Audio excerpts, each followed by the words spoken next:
अस्सलाम वालेकुम students. I hope कि आप लोग बिल्कुल खैरियत से होंगे। और आज हमने जो सेकंड लेसन है आपकी बुक का उसको रीड करना है। सबसे पहले जो आज का लेक्चर जो है इसके इंट्रोडक्शन पे होगा कि इसमें वो कौन कौन से मेन पॉइंट्स हैं जो कि राइटर डिस्कस करना चाहता है। तो लेसन का नाम है यूजिंग द साइंटिफिक मेथड और इसके जो राइटर्स हैं उनमें है Darrell Bernard and Lon Edwards. तो बेसिकली ये लेसन जो है साइंटिफिक प्रोग्रेस के बारे में है कि किस तरह से साइंस ने तरक्की की है, इसकी वजह से कौन कौन से हमें फ़ायदे हुए हैं और कौन कौन से नुकसानात हुए हैं। तो जिस तरह साइंस के बारे में ये भी कहा जाता है कि science is a mix blessing, कि साइंस जो है वो एक मिली जुली नेमत है कि इसमें फ़ायदा भी हो रहा है और इससे नुकसान भी हो रहा है। तो अगर हम फर्स्ट चीज़ ये देखें कि जो माजी के अंदर बीमारी होती थी उसका इलाज नामुमकिन होता था कि अगर कोई भी पेशेंट जो है वो किसी बीमारी का है तो उसकी डेथ हो जाती थी क्योंकि उसके लिए कोई प्रॉपर मेडिसिन मौजूद नहीं थी। लेकिन आजकल हम देखते हैं कि साइंस ने हर बीमारी की एक जो एंटीडोट है या उसकी मेडिसिन है वो यहाँ पे मार्केट के अंदर मौजूद की हुई है, जिसकी वजह से हम अपने पेशेंट की जो उम्र है वो उसको बढ़ा सकते हैं। अच्छा, इसके बाद बात की जा रही है बच्चों की कि माजी के अंदर जब बच्चा पैदा होता था तो ज़्यादातर ख़तरा होता था कि उसको कोई ना कोई बीमारी है।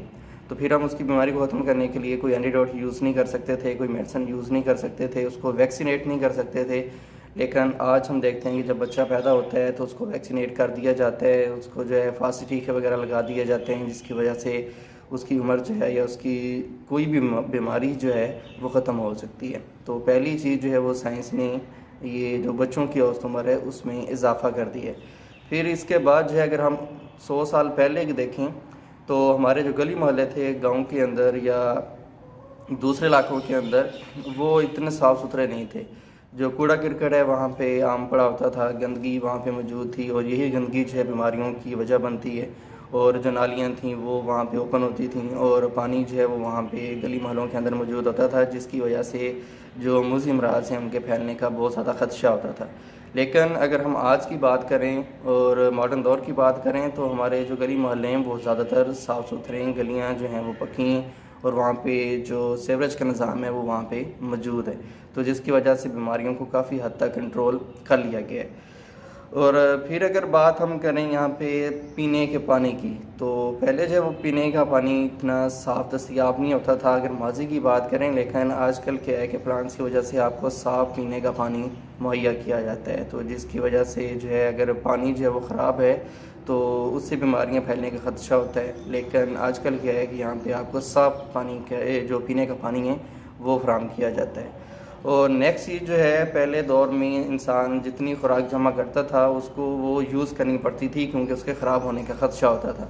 लेकिन आजकल हम देखते हैं कि हमारे पास खुराक के ज़ख़ीरे मौजूद होते हैं क्योंकि हम जो है वो उसको स्टोर करके रख लेते हैं। फ्रीजिंग का जो सिस्टम है उसके ज़रिए उसको स्टोर करके रख लेते हैं और जो ड्राई फ्रूट्स हैं उनकी सूरत में हम खुराक को जो है महफूज करके रख लेते हैं ताकि हम आने वाले सीज़न में उसको दोबारा से यूज़ करें। तो जो खुराक की किल्लत है उसका ख़ात्मा भी साइंस के ज़रिए से किया गया है। और फिर जो सबसे इम्पोर्टेंट चीज़ वो ये है कि पुराने दौर में जो सुपरस्टिशंस थे, सुपरस्टिशन मीन्स जो तोहमात थी उन पे बिलीव किया जाता था कि फॉर एग्ज़ाम्पल जो है वो घर की दीवार पे कोई कौवा बोल रहा है तो इसका मतलब ये है कि कोई मेहमान आने वाला है। तो ये हमारे जो फोर फादर्स थे वो इन चीज़ों पे बिलीव करते थे। लेकिन आजकल भी कुछ ऐसे लोग मौजूद हैं जो कि इन चीज़ों पे बिलीव करते हैं जो कि सिर्फ़ और सिर्फ जो है सुपरस्टिशंस हैं, इनका रियलिटी के साथ कोई तल्लुक़ नहीं है। फिर इसके अलावा जो है वो नंबर 13 जो है उसको बैड लक कंसीडर किया जाता था। अगर कहीं पे टूटे हुए मिरर्स पड़े हैं, शीशे पड़े हुए हैं तो उसको बैड लक जो है वो कंसीडर किया जाता था। जो तावीज़ हैं उन पे बिलीव किया जाता था, वो इंसान की गुड लक और बैड लक को जो है वो कंसीडर करते थे। तो ये कुछ सुपरस्टिशंस थे जिन पे बिलीव किया जाता था। और अगर जो है वो बिल्ली रास्ता काट गई है तो सफ़र नहीं करना चाहिए। तो ये कुछ ऐसे सुपरस्टिशंस थे जो कि माजी का हिस्सा थे। लेकिन आज जो है वो इंसान की सोच तब्दील हो चुकी है और उसकी वजह क्या है? वजह सिर्फ़ और सिर्फ साइंस है। साइंस की वजह से इंसान की जो सोच है वो लॉजिकल हो चुकी है क्योंकि इंसान जानता है कि कोई भी अगर हादसा रूनमा होता है, कोई भी इंसिडेंट रूनमा होता है तो उसके पीछे कोई ना कोई रीज़न मौजूद होती है। फॉर एग्ज़ाम्पल जो है अगर ज़लज़ले आते हैं तो इसके पीछे कोई ना कोई रीज़न मौजूद है।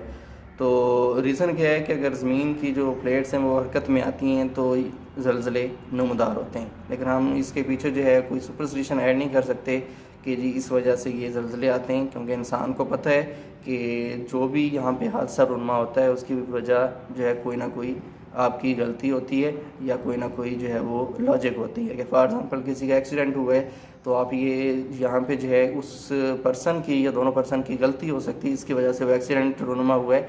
आप यहाँ पे कोई जो है सुपरस्टिशन ऐड नहीं कर सकते कि ये दिन जो है उसके लिए बैड लक था या गुड लक था, तो ये चीज़ें आप ऐड नहीं कर सकते।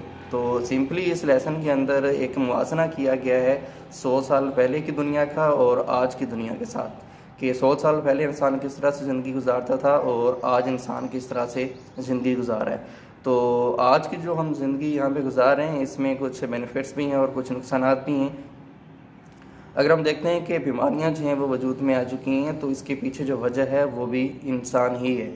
ये इंसान की पैदा करदा ही बीमारियाँ हैं और ये साइंस की पैदा करदा ही बीमारियाँ हैं, और इनका इलाज है वो भी साइंस डिस्कवर करती है। कि आप फॉर एग्ज़ाम्पल किसी पेशेंट को कोई मेडिसिन दे रहे हैं तो वो अगर पेशेंट रिकवर होता है तो उसकी वजह से उसकी जो एवरेज एज है वो भी कम हो जाती है। तो साइंस जो है वो आपके लिए बेनिफिशियल भी है और ये आपके लिए नुकसानदेह भी है कि आप इसका यूज़ करते हैं फॉर एग्ज़ाम्पल अपनी जो दिफा का सेक्टर है उसके अंदर, और इसमें जो वेपन्स वगैरह बनाए जाते हैं, एटॉमिक वेपन्स बनाए जाते हैं, उनसे फ़ायदा तो अपने मुल्क को भी होता है, लेकिन इससे हम ख़ुद को ख़त्म भी कर सकते हैं। कि जो एटमी हथियार हैं वो जब आप यूज़ करेंगे तो इसका नुकसानात सिर्फ आपके एनिमी को नहीं पहुंचेंगे बल्कि आप तक भी उसके नुकसानात पहुंचेंगे। कि हमने अपने दिफा के लिए तो इन चीज़ों को बनाया है, मशीनरी को हमने अपने दिफा के लिए बनाया है, लेकिन ये जो मशीनरी है ये हमारे लिए नुकसानदेह भी साबित होती है। तो ये कुछ मेन पॉइंट्स थे जो कि इस लेसन के अंदर डिस्कस किए गए हैं, और फिर इसके बाद जो है हम इसके क्वेश्चंस को रीड करेंगे। आज के लिए यही लेक्चर है। अगर आपको किसी पॉइंट की समझ नहीं आई तो वो आप जो है क्वेश्चन कर सकते हैं। Thank you. अस्सलाम वालेकुम स्टूडेंट्स, मैं फ़ारूक असलम एक नई वीडियो और एक नए टॉपिक के साथ हाज़िर हूँ। हमने फर्स्ट समरी को रीड आउट कर लिया था, उसके क्वेश्चंस को भी रीड कर लिया था। तो अगर उस समरी में से आपको किसी भी पॉइंट की समझ ना आई हो तो आप लोग जो है वो दोबारा से क्वेश्चनिंग कर सकते हैं। लेकिन जो हमारा आज का टॉपिक है वो है सेकंड ऐसे 3 days टू सी, मतलब 3 दिन देखने के लिए, और इसका जो राइटर है वो हैं हेलन केलर। ठीक है, तो लफ्ज़ी मानी जो हैं वो यहाँ पे 3 days टू सी मतलब 3 दिन देखने के लिए। लेकिन जो यहाँ पे राइटर है, अकॉर्डिंग टू राइटर, क्योंकि वो अंधी और बहरी है, इस मज़मून के अंदर उसका जो इंट्रो करवाया गया है, क्योंकि वो अंधी और बहरी है इसलिए वो जो है वो जो है ख्वाहिश करती है कि उसको 3 दिन मिल जाएं देखने के लिए, ताकि वो पूरी दुनिया की जो खूबसूरती है उसको देख सके। तो बेसिकली जो इस ऐसे का मेन थीम है, ये मरकज़ी ख्याल है जो कि वो बताना चाहती है अपनी आइडियंस को, वो यही है कि हमारे आसपास कुदरत की, नेचर की इतनी खूबसूरती मौजूद है, लेकिन हमारे पास इतना वक्त नहीं है कि हम उस खूबसूरती को देख सकें। सो ये तो उसका मेन थीम था। सो हम इसको जो है पहले जो राइटर का यहाँ पे इंट्रोडक्शन है उसको हम रीड आउट करते हैं। तो यहाँ पे हेलन केलर के बारे में बताया गया है कि कर्जियस वुमेन, कि वो एक बाहौसला ख़तून थी। बाहौसला ख़तून वो इस तरह से थी क्योंकि वो अंधी और बहरी थी, लेकिन फिर भी उसने अपनी ज़िंदगी के अंदर कामयाबियाँ हासिल की। तो सेकंड पॉइंट है इसके इंट्रो के बारे में, ग्रेजुएटेड फ्राम रेडक्लिफ कॉलेज। अंधी और बहरी या डीफ एंड ब्लाइंड होने के बावजूद वो रेडक्लिफ कॉलेज से ग्रेजुएट होती है। नेक्स्ट वन है रोट बुक्स एंड आर्टिकल्स, के डीफ एंड ब्लाइंड होने के बावजूद वो किताबें भी लिखती है और आर्टिकल भी लिखती है। और लास्ट है कि 3 days to see is a moving piece of writing, तो ये उसका एक शाहकार है, और अंधा और बहरा होने के बावजूद जो है उसने ज़िंदगी में कामयाबी हासिल की।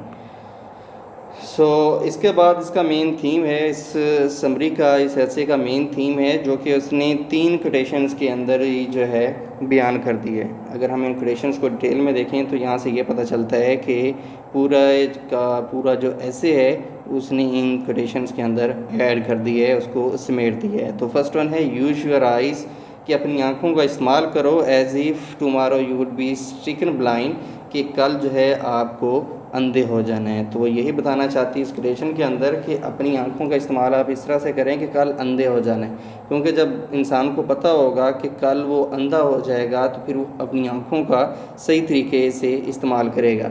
उसके सराउंडिंग में जो भी चीज़ होगी, उसके घर के अंदर जो भी चीज़ होगी, उसके आसपास के माहौल के अंदर जो चीज़ होगी, जो लोगों की नेचर है या इसके अलावा जो दूसरे परिंदे हैं, बर्ड्स हैं, उनकी नेचर है, वो उन तमाम के बारे में जान सकेगा जब उसको पता होगा कि कल उसने अंधे हो जाना है। क्योंकि इस तरह इंसान को मालूम नहीं होता, क्योंकि जो अल्लाह ताला ने उसको ब्लेसिंग्स दी हुई हैं वो उनकी कदर नहीं करता, क्योंकि उसको पता है कि ये उसके पास परमानेंट मौजूद हैं। वो मौत का खौफ जो है वो भी उसके माइंड के अंदर नहीं होता कि कल जो है उसने मर जाना है, क्योंकि वो ज़िंदगी का हर लम्हा जो है वो जीना चाहता है इंसान, लेकिन वो जीना चाहता है सिर्फ़ अपने लिए। वो आस-पास के जो लोग हैं उनके लिए वो नहीं जीना चाहते। तो इस कोटेशन के अंदर जो है हेलन केलर यही कहती है कि अपनी आँखों का आप इस्तेमाल करें, लेकिन इस तरह से करें कि कल आपने अंधे हो जाना है, कि अंधे इस तरह से कि कल आपके पास आँखें नहीं होंगी। अपनी आँखों का आप अच्छे तरीके से इस्तेमाल करें, कुदरत की जो दी हुई खूबसूरती है उसको अच्छे तरीके से देखें। तो फिर वो बात ये भी करती है कि अक्सर लोग जो कि हैंडीकैप्ड होते हैं, माजूर होते हैं, वो दूसरों पर बोझ बन जाते हैं। दूसरों पर बोझ किन पे कि वो चलो जो फैमिली मेम्बर्स हैं वो तो केयर कर सकते हैं, लेकिन इसके अलावा जो रिलेटिव्स हैं, फ्रेंड्स हैं, वो उन पर बोझ बन जाते हैं। अगर उनके सर पर माँ बाप का साया नहीं है तो फिर वो दूसरे जो रिलेटिव्स हैं, फ्रेंड्स हैं, उनके लिए वो बोझ बनेंगे। वो फिर इस तरह के जो बच्चा है हैंडीकैप है उसको वो बर्दाश्त नहीं कर सकते, उसकी ज़रूरियात, उसका ख्याल रखना जो है वो उसको अफोर्ड नहीं कर सकते।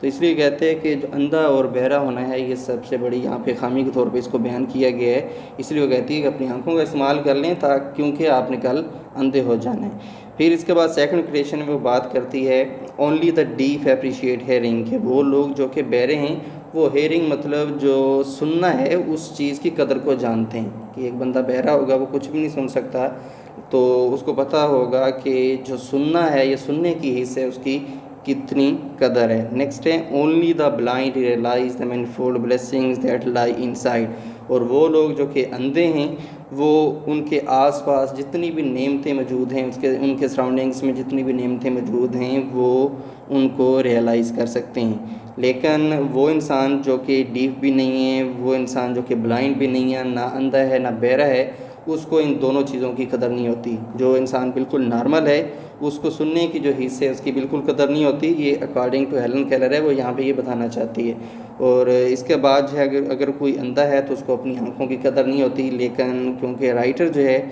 यहाँ पे हेलन केलर जो है वो अंधी और बहरी है, इसलिए वो दोनों जो यहाँ पे ब्लेसिंग्स हैं अल्लाह ताला की, मतलब सुनने की हिस्स और देखने की हिस्स, उन दोनों को जो है वो यहाँ पे अप्रिशिएट करती है कि अगर ये चीज़ें उसके पास होती तो वो पूरी दुनिया की खूबसूरती को देख सकती थी।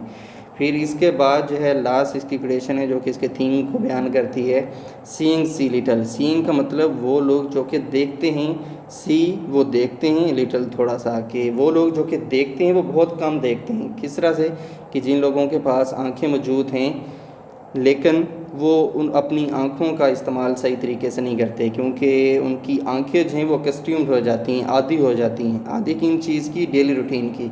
डेली रूटीन की वो आदी इस तरह से होती हैं कि एक बंदा जो है वो सुबह उठता है, अपने काम पे निकल जाता है और शाम तक जो है वो अपने काम में बिज़ी होता है, और बाद में शाम को वो वापस आता है। फिर जो है वो रात गुजार के नींद करके सुबह के वक्त फिर तैयार होता है और अपने काम पे निकल जाता है। तो यही उसकी रूटीन रहती है, मतलब ये काम जो है उसकी रूटीन में है।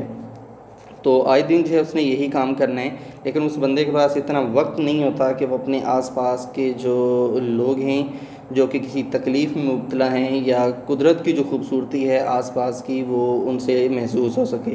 क्योंकि वो अगर काम करता है तो वो सिर्फ़ अपने लिए कर रहा होता है। अगर जो है फॉर एग्ज़ाम्पल कोई नेबर है, कोई हमसाया है, उसके पास इतना वक्त नहीं होता कि वो अपने नेबर से जाके पूछ ले कि उसने जो है वो दिन भर खाना खाया है या नहीं खाया। तो इंसान जो है वो बिल्कुल आदी है अपनी रूटीन्स लाइफ का, उसके पास इतना वक्त नहीं है कि वो अपने आसपास के माहौल को देख सके। इसी तरह बाकी लोगों के साथ भी यही होता है कि वो कस्टम्ड होते हैं। अगर कोई डॉक्टर है तो वो अपने पेशे से मुंसलिक जो है वो बिज़ी होता है। अगर इसके अलावा जो है कोई इंजीनियर है तो अपने पेशे से के लिहाज से बिज़ी होता है। इसके अलावा जितने प्रोफेशनल लोग हैं वो अपनी जो डेली की रूटीन है उसमें बिज़ी होते हैं, लेकिन वो फिर भूल जाते हैं कि उनका हक़ जो है वो आसपास के जो सराउंडिंग्स हैं उन पर भी है, कुदरत की खूबसूरती पर भी है। तो यहाँ पे हेलन केलर ये भी कहती है कि लोग फिर पछताएंगे जब मौत जो है उनके करीब होगी, अभी तो वो जो है डरते नहीं हैं, हालांकि उनको पता भी है कि मौत आनी है लेकिन वो फिर भी नहीं डरते। लेकिन वो कहती है कि एक वक्त ऐसा आएगा कि जब मौत जो है वो उनके दरवाजे पर होगी, लेकिन उनके पास इतना वक्त नहीं होगा कि वो कुदरत की जो खूबसूरती है या आसपास का जो माहौल है उसको वो अप्रिशिएट कर सकें। इसलिए वो कहती है कि सीइंग सी लिटल, के वो लोग जो कि देखते हैं वो बहुत कम देखते हैं, कि जिनके पास आंखें मौजूद हैं, कान मौजूद हैं, या जितनी भी अल्लाह ताला ने उनको ब्लेसिंग्स दी हुई हैं वो उनका प्रॉपरली इस्तेमाल नहीं करते। तो ये इसके मेन थीम में थी बात। इसके बाद जो है कुछ डिज़ायर्स हैं इस समरी के अंदर हेलन केलर की, क्योंकि वो अंधी और बहरी होती है लेकिन वो ख्वाहिशात करती है। तो ख्वाहिशात जो हैं वो उसकी तीन दिन के लिए होती हैं। वो कहती है कि अगर जो है मुझे सिर्फ 3 दिन मिल जाएं देखने के लिए तो मैं पूरी दुनिया की जो खूबसूरती है उसको देख सकूँगी। तो कहती है क्योंकि मैं अंधी और बहरी हूँ इसलिए मैंने ऐसी ख्वाहिश की है कि अगर ये मौजज़ा किसी तरह से हो जाता है, मिरेकल हो जाता है, तो फिर जो है अगर 3 दिन के लिए मुझे ये बिनाई और अपनी मतलब जो हिस्से हैं वापस मिल सकती हैं तो मैं 3 दिन में पूरी दुनिया की जो खूबसूरती है वो देख सकूँगी। तो वो फिर जो है डिवीज़न कर लेती है 3 डेज़ की, कि 3 दिनों को उसने किस तरह से गुजारना है। तो उसमें जो उसका first day of her site है, मतलब उसकी बिनाई का जो पहला दिन है, वो फिर बताती है कि सबसे पहले वो अपने जो टीचर है उसका चेहरा देखेगी। टीचर का चेहरा वो इसलिए सबसे पहले देखेगी क्योंकि जो बाहर की दुनिया है उसका दरवाज़ा उसने उस टीचर ने खोला होता है, क्योंकि वो चीज़ों को सिर्फ महसूस कर सकती है, आसपास का जो माहौल है उसमें कितनी खूबसूरती है ये अपने टीचर के ज़रिए ही उसको मालूम पड़ती है। इसलिए कहती है कि अपने टीचर का जो चेहरा है वो सबसे पहले टच करेगी, क्योंकि उसने बाहर की जो दुनिया है उसका दरवाज़ा उसके लिए खोला है। अंदर की दुनिया के उस राइटर की वो है अंधेरा, मतलब डार्कनेस, वो उसके अंदर की दुनिया है, लेकिन बाहर की दुनिया जिसमें खूबसूरती है, चार्मिंग लाइफ है, वो तमाम की तमाम उसका टीचर जो है उसके लिए खोलता है। फिर इसके बाद जो है वो फ्रेंड्स की बात करती है कि अपने फ्रेंड्स की जो नेचर है वो उसको जानेगी, उनको मिलेगी कि वो अंदर से कैसे हैं और बाहर से कैसे हैं। फिर वो अपने फ्रेंड्स की जो नेचर है वो उसको जानेगी, खुशी में उसके फ्रेंड्स कैसे होंगे और जो गमी के हालात हैं उनमें कैसे होंगे, वो इन तमाम चीज़ों को भी जज करेगी। फिर इसके बाद वो कहती है स्मॉल थिंग्स लाइक पिक्चर्स, के जो छोटी छोटी चीज़ें उसके घर के अंदर के अगर पिक्चर्स हैं वो उनको भी देखेगी, अगर कालीन है उसका वो उसको भी देखेगी, या इसके अलावा जो सीनरीज हैं छोटे छोटे उसके घर के अंदर चीज़ें वो उन तमाम को देखेगी। फिर इसके बाद वो बात करती है डॉग की, कि उसके घर के अंदर एक वफ़ादार और पालतू कुत्ता होता है, वो कहती है कि उसको भी वो देखेगी। इसके बाद बुक्स, कहती है कि जो उसके घर के अंदर बुक्स हैं वो उनको भी देखेगी, जो कि शेल्फ्स के अंदर तो मौजूद हैं लेकिन उनको रीड आउट नहीं किया गया, उनको पढ़ा नहीं गया, लेकिन जब उसके पास ये ब्लेसिंग्स आ जाएंगी तो फिर वो उन बुक्स को भी देख लेंगी जिसने उसके मकान को एक घर में तब्दील कर दिया है। तो कहती है कि अगर बुक्स वहाँ पे मौजूद नहीं थी, मतलब मौजूद तो थी लेकिन वो एक मकान की तरह थी, उस कमरे के अंदर वो एक मकान की शेप में मौजूद थी, क्योंकि उनको पढ़ा नहीं जाता था, लेकिन जब वो उनको पढ़ेगी तो वो एक घर की सूरत अख्तियार कर जाएंगी। फिर वो कहती है कि वुड्स, मतलब जंगलात में जाएगी, जंगल में जब जाएगी तो वहाँ पे जो खूबसूरती है उसको देखेगी, तो उसका जो हसीन मंज़र है उसको देखेगी। फिर इसके बाद जो सनसेट है, सनसेट का जो मंज़र है ग़ुरूब आफ्ताब का, उसको देखेगी किस तरह वो नेचर उसके सामने मौजूद होती है। फिर इसके बाद recall the memories at night, तो जब रात का वक्त होगा तो उसने फ़र्स्ट डे जितनी भी ब्यूटी देखी है, जितनी भी खूबसूरती देखी है, उस खूबसूरती को अपने जहन के अंदर तरोताज़ा करेगी और फिर उसके बाद जो है वो गहरी नींद सो जाएगी। तो ये था उसका first day of her site. फिर इसके बाद है second day of her site, कि उसकी बिनाई का दूसरा दिन। फ़र्स्ट डे उसने बता दी है कि वो कैसे गुजारेगी, फिर इसके बाद जो है उसका सेकंड डे है कि वो अपना दूसरा दिन किस तरह से गुजारेगी, कौन कौन से मनाज़र को देखेगी। तो इसमें फ़र्स्ट वन जो है चीज़ history of man and nature, कि दूसरे दिन वो ये करेगी कि इंसान और कुदरत की जो तारीख़ है वो उसको जानेगी। कुदरत और इंसान की जो तारीख़ है वो म्यूज़ियम्स के अंदर पड़ी होती है, अजायब घर के अंदर पड़ी होती है, क्योंकि वहाँ पे इंसान से रिलेटेड, उसके माजी से रिलेटेड, उसके जो बाव अजदाद हैं, फोर फादर्स हैं, उनसे रिलेटेड वहाँ पे चीज़ें पड़ी होती हैं, तो वो उन चीज़ों को देखेगी। फिर वो कहती है कि जो ब्यूटी ऑफ सनराइज़, कि जो तुलुए आफ्ताब की एक खूबसूरती है कि सूरज जब निकल रहा होता है तो उस खूबसूरती को भी देखेगी। जब ये खूबसूरती को देखेगी तो उसको पता चलेगा कि नेचर कितनी हसीन है। फिर वो कहती है कि अगर वो इंसान की और कुदरत की खूबसूरती को देखना चाहती है तो उसके लिए New York museum of natural history, तो इसकी वो सैर करेगी। फिर इसके बाद है मेट्रोपॉलिटन म्यूज़ियम्स ऑफ आर्ट्स, इसकी भी वो सैर करेगी। तो ये दो उसने म्यूज़ियम्स की बात की है कि जब वो इस म्यूज़ियम में जाएगी, मतलब New York museum of natural history and metropolitan museums of arts, जब यहाँ पे जाएगी तो इसके अंदर इंसान की तारीख पड़ी होगी और जो नेचर है उसकी तारीख पड़ी होगी। फिर इसके बाद है development of civilisation and culture, तो फिर वो ये जानेगी कि जो तहज़ीब है हमारी उसकी डेवलपमेंट कैसी हुई और जो हमारा कल्चर है उसकी डेवलपमेंट कैसी हुई। तो ये जब उन म्यूज़ियम के अंदर जाएगी तो वहाँ पे जाके उसको मालूम होगा।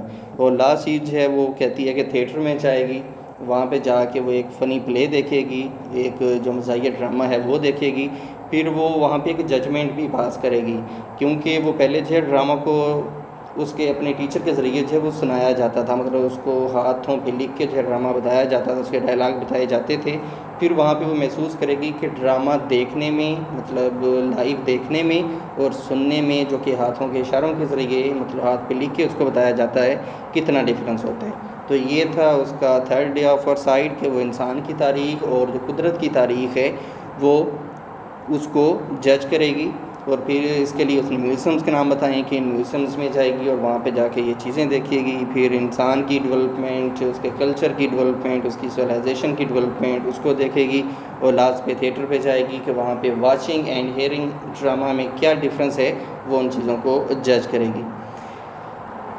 फिर इसके बाद है इसका कंक्लूजन के अंदर उसकी यही कोटेशन जो है वो सबसे इम्पोर्टेंट है कि सीइंग सी लिटल, के वो लोग जो कि देखते हैं बहुत कम देखते हैं, कि जिनके पास आंखें मौजूद हैं, कान मौजूद हैं, हर इंसान के पास हिस्स मौजूद है, वो कम देखते हैं क्योंकि उनको इन ब्लेसिंग्स की कदर नहीं है। तो फिर वो कहती है, यहाँ पे एक मशवरा देती है, सजेशन देती है कि हर इंसान को जो है अपनी जवानी के अंदर एक दफ़ा अंधा और बहरा होना चाहिए। कि जब इंसान अपने यूथ में होगा, अपनी जवानी में होगा, तो उसको अंदर और बहरा होना चाहिए, क्योंकि फिर उसको पता चलेगा कि जो खुदा की दी हुई नेमतें हैं, सुनना है, देखना है, टेस्ट है, इसके अलावा जितनी भी हैं उनकी कदर उसको फिर होगी। क्योंकि अगर एक बच्चे को जो है अंधा और बहरा कर दिया जाए तो उसको जो उसके पास की नेमतें हैं उनकी कोई कदर नहीं होगी। वो जो है क्योंकि बच्चा होगा उसको इतनी सेंस नहीं होगी, अगर उससे उसकी बनाई ले ली जाए, उसके कान जो है उससे ले लिए जाएँ, आँखें उसकी ले ली जाएँ, तो क्योंकि वो बच्चा है उसको नहीं पता होगा इन चीज़ों के बारे में, क्योंकि वो इतनी सेंस का मालिक नहीं है। अगर किसी बूढ़े से जो है बुढ़ापे में उसकी आँखें और कान ले लिए जाएँ तो उसको जो है इतना फ़र्क नहीं पड़ेगा। वजह क्या होगी? क्योंकि उसने अपनी जवानी गुजार ली है, उसने अपनी ज़िम्मेदारियों को पूरा कर लिया है, उसने अपने रूटीन्स का काम कर लिया है। लेकिन वो कहती है कि जो इंसान की जवानी है उसमें जो है उसको अंधा और बहरा करना चाहिए, कि जवानी के अंदर उसको अंधा और बहरा किस तरह से किया जाए कि उसकी जब आंखें ले ली जाएंगी, क्योंकि उसने अभी दुनिया की खूबसूरती नहीं देखी होगी, तो जब उसको जवानी के अंदर ही जो है उसको अंदर और बहरा कर दिया जाएगा तो फिर जो आसपास की नेमतें हैं उनकी उसको कदर होगी। तो क्योंकि उसने ये सजेशन वैसे तो पॉसिबल नहीं है, लेकिन सिर्फ इंसानों को एक सबक देने के लिए कि अगर वो अपनी आँखों और कानों का अच्छे तरीके से इस्तेमाल करता है तो फिर जो है आसपास की खूबसूरती से लुत्फ़अंदोज़ हो सकते हैं, जो कि नेचर ने हमारे लिए ही बनाई है। तो ये इसका कंक्लूजन था। तो अगर आपको जो है इन पॉइंट्स में से किसी की भी समझ ना आई हो तो आप लोग जो है वो क्वेश्चन कर सकते हैं। तो कल का जो हमारा लेक्चर होगा वो इसके समरी होगी, मतलब इसकी टेक्स्ट होगी। तो इंशाल्लाह हम कल जो है वो एक नए लेक्चर के साथ हाज़िर होंगे। Thank you. अस्सलाम वालेकुम स्टूडेंट्स, आई होप कि आप लोग बिल्कुल खैरियत से होंगे। हमने जो हमारा फर्स्ट टॉपिक था, जो कि प्रीवियस टॉपिक था समरी द लिबरेटर, उसको मुकम्मल तौर पर रीड कर लिया था। अब इसके जो मेन क्वेश्चंस हैं उनको हम रीड करेंगे। तो फर्स्ट क्वेश्चन है यहाँ पे, वाई वाज द कायदे आज़म हेल्थ सो पुअर, कि कायदे आज़म की सेहत है इतनी ज़्यादा ख़राब क्यों थी। डिफरेंट स्टेटमेंट्स हैं लेकिन क्वेश्चन सेम ही है। नेक्स्ट स्टेटमेंट है इसकी, why did he ignore his failing health, कि उन्होंने अपनी बिगड़ती हुई जो सेहत है उसको नज़रअंदाज क्यों किया। और नेक्स्ट स्टेटमेंट है, what kind of strength is being talked about in the lesson, कि इस लेसन के अंदर एक कुव्वत की बात की जा रही है, एक स्ट्रेंथ की बात की जा रही है, और वो कौन सी स्ट्रेंथ है। और लास्ट है what was his physical condition at that time, और उस लम्हे जब कायद आज़म जो है वो अपने मिशन के लिए बात कर रहे थे तो उनकी सेहत जो है वो किस तरह की थी, उनकी कंडीशन क्या थी। तो मेन इसके अंदर जो क्वेश्चन किया जा रहा है वो यही है कि कायद आज़म की सेहत जो है वो इतनी ख़राब क्यों थी, और इसकी वजह यही है क्योंकि वो अपने मिशन के साथ मुंसलिक थे और विदाउट एनी ब्रेक, बगैर किसी वक्फा के उन्होंने अपने मिशन को जारी रखना था। अगर वो जो कॉमन प्लेस लग्जरीज़ हैं, मतलब जो आसाइशात हैं कि जिस तरह नींद है या रेस्ट है या फुर्सत है, अगर इन चीज़ों में वो पड़ जाते तो हमारे लिए वो एक अलहदा स्टेट कभी भी हासिल ना कर पाते। ये उनकी लगन थी, एक सिंसियर लीडरशिप थी अपने मकसद के लिए कि उन्होंने हमारे लिए एक अलहदा स्टेट को या हमारे लिए आज़ादी को हासिल किया। तो इसका आंसर है कायद आज़म फ़िज़िकल हेल्थ। तो कायद आज़म से पहले आपको बताया था कि आपने दी यूज़ करना है, क्योंकि ये नेम नहीं है, ये टाइटल है। नेम से पहले आप दी का यूज़ नहीं करते, बल्कि जो टाइटल है उससे पहले दी का यूज़ कर सकते हैं। The Quaid Azam physical health is the main subject. तो फर्स्ट लाइन के अंदर ये बता दिया गया है कि जो कायद आज़म की सेहत है वो इस समरी का या इस एसे का मेन जो है वो टॉपिक है जिस पे बहस की जा रही है, on which the writer focuses his attention in this एसे, के जो कि राइटर जो है अपने इस मज़मून के अंदर अपनी तवज्जो मबजूल कर रहा है।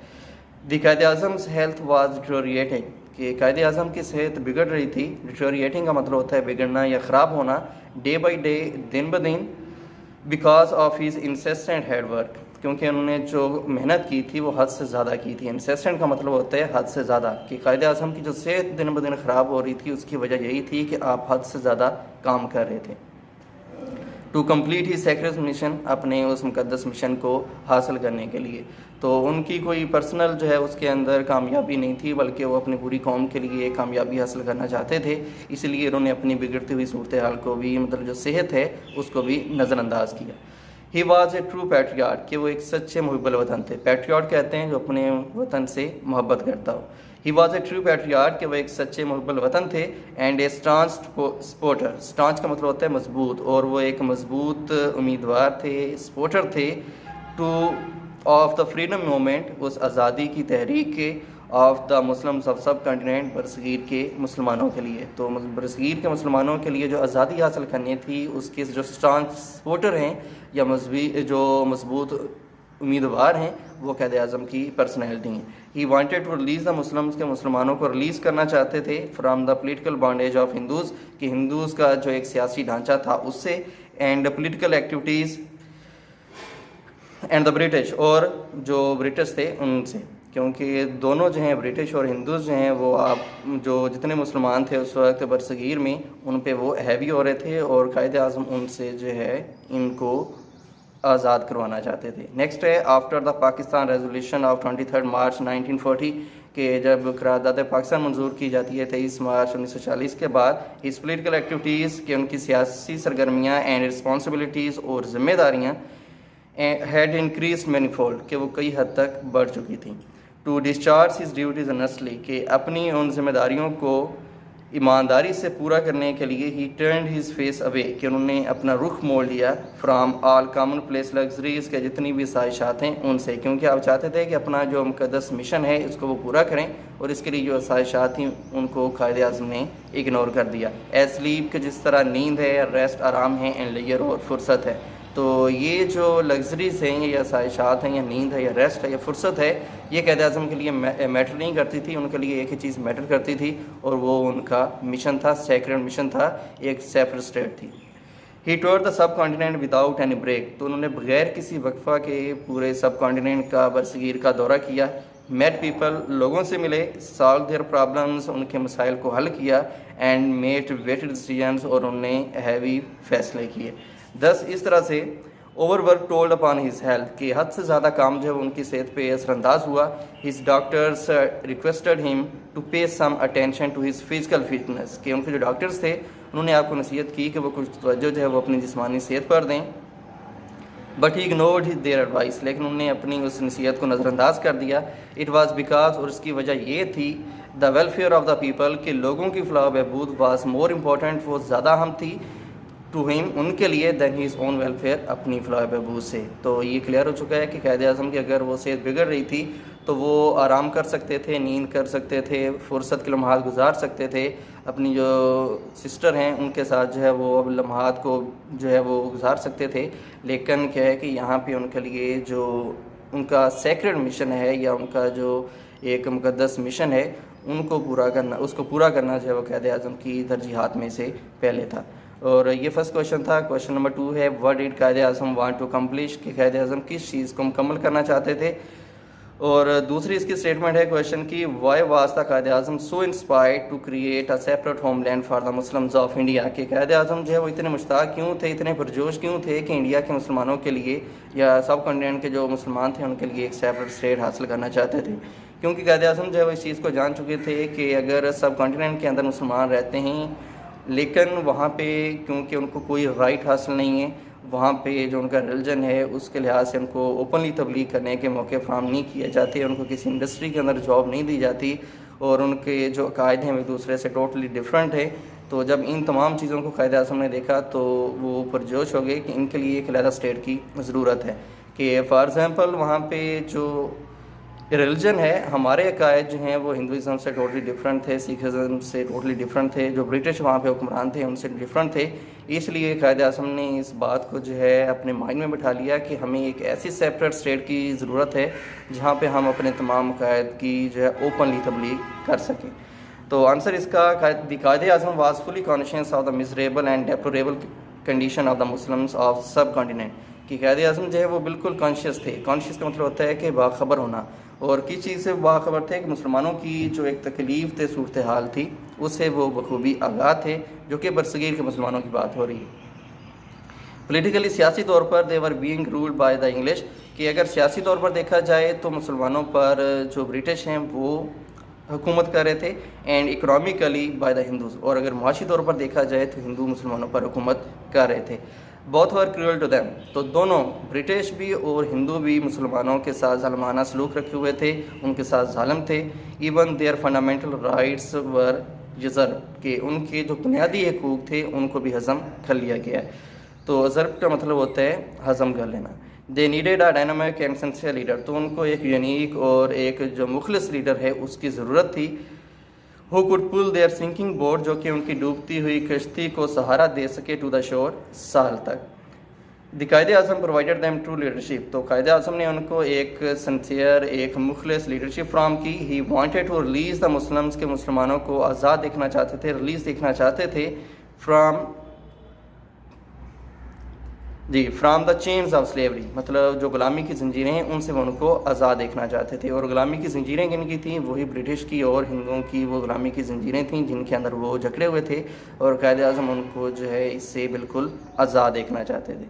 ही न्यू दैट, वो अच्छी तरह से जान गए, that the Muslims could never make progress in any field of life, के मुसलमान जो हैं वो ज़िंदगी के किसी भी शोबे में तरक्की नहीं कर सकते, अनटिल, यहाँ तक कि they were given their own homeland, जब तक उनको उनका एक अलहदा से जो वतन है वो ना दे दिया जाए। क्योंकि जब अलहदा से वतन होगा तो वो अपने अकायद की और अपनी जो इकानमी है उसको बेहतर बनाने के लिए कोशिश कर सकते हैं। लेकिन एक ऐसे मुल्क के अंदर कि जहाँ पे डिफरेंट, वहाँ पे जो है अकायद शामिल हैं, वहाँ पे डिफरेंट रिलीजन हैं और इकानमी जो है वहाँ उनके अंदर मुसलमानों को बिल्कुल भी राइट नहीं दिए जा रहे, तो वहाँ पे वो कभी भी अपनी आइडेंटिटी को मेंटेन नहीं कर सकते थे। उनकी जो आइडेंटिटी है वो वहाँ पे ख़त्म हो सकती थी।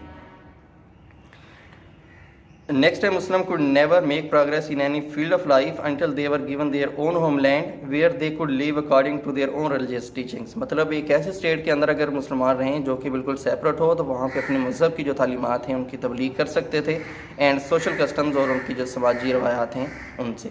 सो he made it mission of his life, इसलिए उन्होंने इस चीज़ को अपनी ज़िंदगी का मिशन बना लिया, to achieve a separate homeland, की एक अलहदा वतन हासिल करना, फॉर द मुस्लिम्स, मुसलमानों के लिए। फॉर दिस पर्पस, इस मकसद के लिए, he worked day and night, उन्होंने दिन रात काम किया। Ignored all the comforts of life, और ज़िंदगी की जितनी भी ख्वाहिशात थे उनको इग्नोर कर दिया। इवन हिज हेल्थ, हत्ता कि अपनी सेहत को, and ultimately one freedom for his nation, और इस तरह से उन्होंने अपनी कौम के लिए आज़ादी को जीत लिया। तो जो आज़ादी है वो हमेशा से सेक्रीफाइस जो है वो डिमांड करती है, कि इंसान की जो कुर्बानियाँ उनको डिमांड करती है, और ये हमारे एक सिंसियर लीडर थे कायद आज़म। तो जिनकी कोशिशों की वजह से हमने एक सेपरेट स्टेट को हासिल किया। तो ये क्वेश्चन 2 था। आज के लिए ये काफ़ी है। अगर दोनों क्वेश्चंस में से आपको किसी की भी समझ नहीं आई तो आप लोग क्वेश्चन कर सकते हैं। Thank you.